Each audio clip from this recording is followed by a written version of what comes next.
In today's video, we're going to be talking about how to attract, manifest, and cleanse using your own hair. Hey guys, welcome back to my channel, and hello if you're new. Make sure you subscribe, that way you'll never miss out on another video. Okay, so today we're going to be getting into a topic that was the whole entire start of my channel, which is hair. I went on this hair journey and I grew my hair out to a very healthy state, knock on wood. What I didn't realize is that I went on this hair journey where I lost so much hair. I had thick, long hair all my life, and I lost so much hair, you guys, that it scared me. And I went on this whole entire journey where I tried to repair it with oils and supplements and different techniques and all of this different stuff. And through this whole journey, I learned that our relationship with our hair is not just in the physical. Our hair is so much more than we think that it is. And me learning that, and then me working with that, it just changed my life. And I wanted to share that with you guys today. Now, right before I filmed this video, I actually filmed a video on just a quick how I trim my hair at home. It's not a tutorial. I kind of just talk your ear off and I cut my hair. So if you guys are interested, that's probably already up by now. But let's get into hair magic and the spirituality of our hair. Now, the hair in our head, it's on our head, right? Crown chakra, third eye chakra. So it has everything to do with the mental, with our mind, with our thoughts. Any spell or ritual that has to do with mental clarity, with clearing confusion, with anxiety, depression, sadness, just receiving any kind of guidance from ancestors, spirit guides, everything to do mental with the mind, you want to use a little bit of your hair in that ritual. Now, our hair is also believed by many to be antennas. So it's a connection to source. It's a connection to the divine. Now, of all the research that I've been doing, of all the books that I've been reading, one thing that I find in different cultures is the use of hair and the power of hair. If you look at certain cultures, some regard hair as so sacred that you don't cut it. Some regard hair as so sacred as you don't wash it as often, right? Some are so afraid of hair that they make their people cut it in a certain way for a certain purpose. So hair has a lot of power. It's used to stuff voodoo dolls. It's used in honey jars, love work, persuasion spells. It's also used to destroy an enemy. Now, one really beautiful way that you can use your hair with magic is braids, you guys. So when you braid your hair, you are knotting it, right? When you knot something, what are you doing? You're binding that, you're tying it, right? So when you braid your hair, braid an intention into it. Now you can use intention oils, like say you want to bind money to yourself, use money oil. If you want to bind love to yourself, use love oil. If you just want to bind, or you just want to invoke some kind of relaxation or just mental clarity, use lavender oil. This is where you would need to venture out and do your own research on which herb or oil would work for you for your specific intention. But you guys, braid your intention, braid your magic, braid your affirmation, braid your spell into your hair. Another thing I wanted to mention to you guys is, okay, so when we tie our hair up, what is it that we're doing when we tie it up? We want it out of our face, right? we want it away, like just cleared up and just contained in a spot so we don't have to deal with it for that moment. Usually, when do we do that?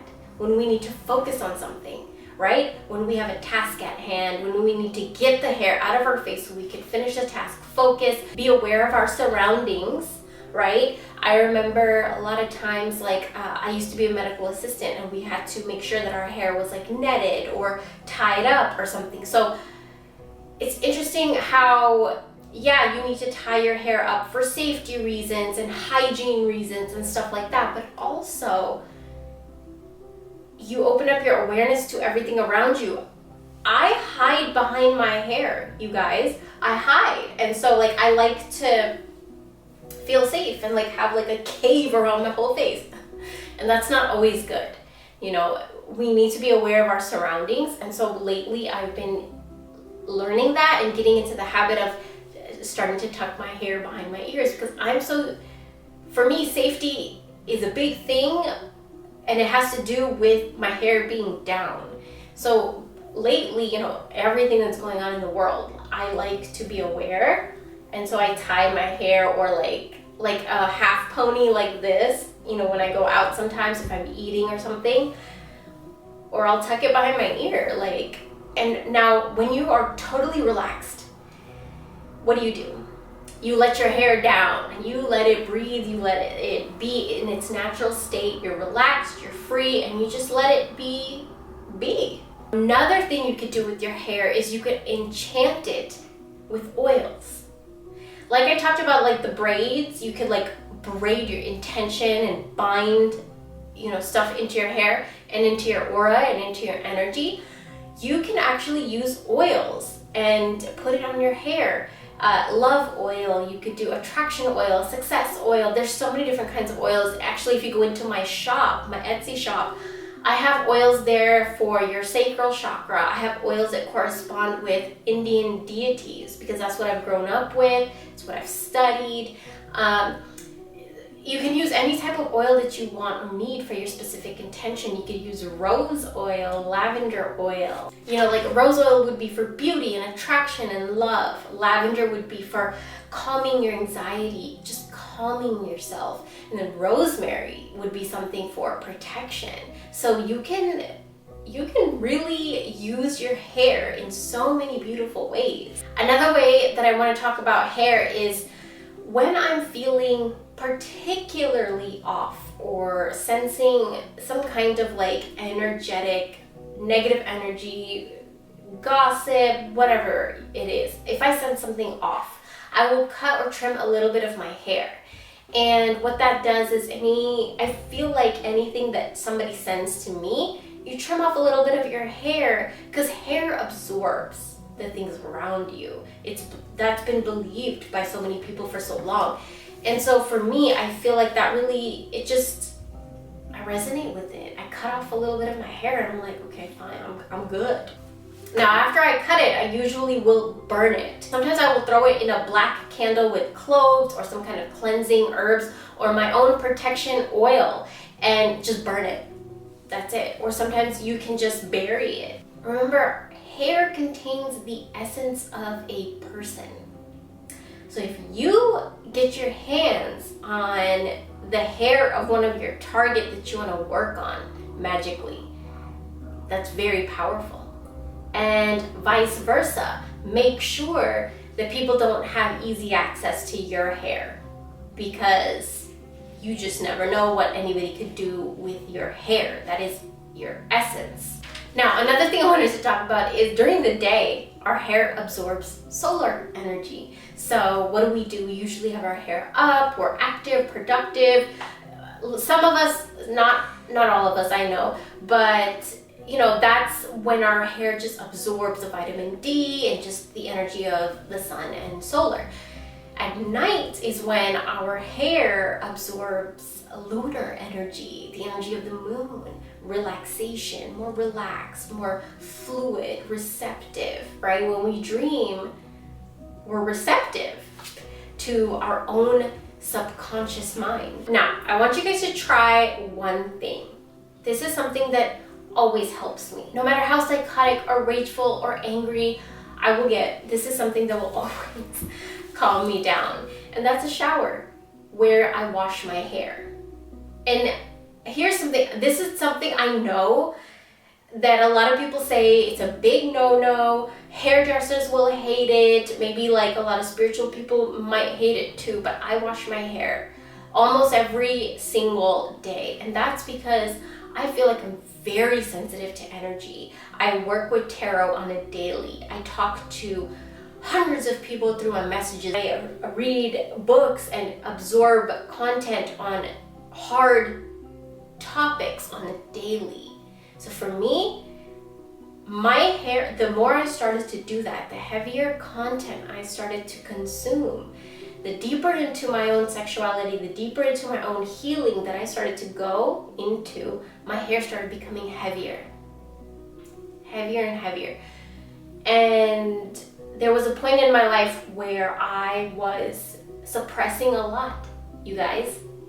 Suppressing a whole lot. And my hair was in the worst state of its health that it's ever been. Now, if you don't have any hair, that's perfectly fine. We have hair all over our bodies. What happens when you get the chills? What happens when you hear a scary story? Or something sends chills down your back, or something makes the hairs on your neck stand up, the hairs on your hands stand up, gives goosebumps on your legs, like your hairs stand up, right? Our hairs sense and they react. You know what I'm saying? So if you don't have hair on your head, focus on the hairs on your body. And if you don't have hair on your head or on your body, then focus on your scalp. Alright, you guys, that was my video on hair and hair magic and the spirituality of our hair. I hope you guys enjoyed. Thank you guys so much for watching, and I'll talk to you guys really soon. Bye.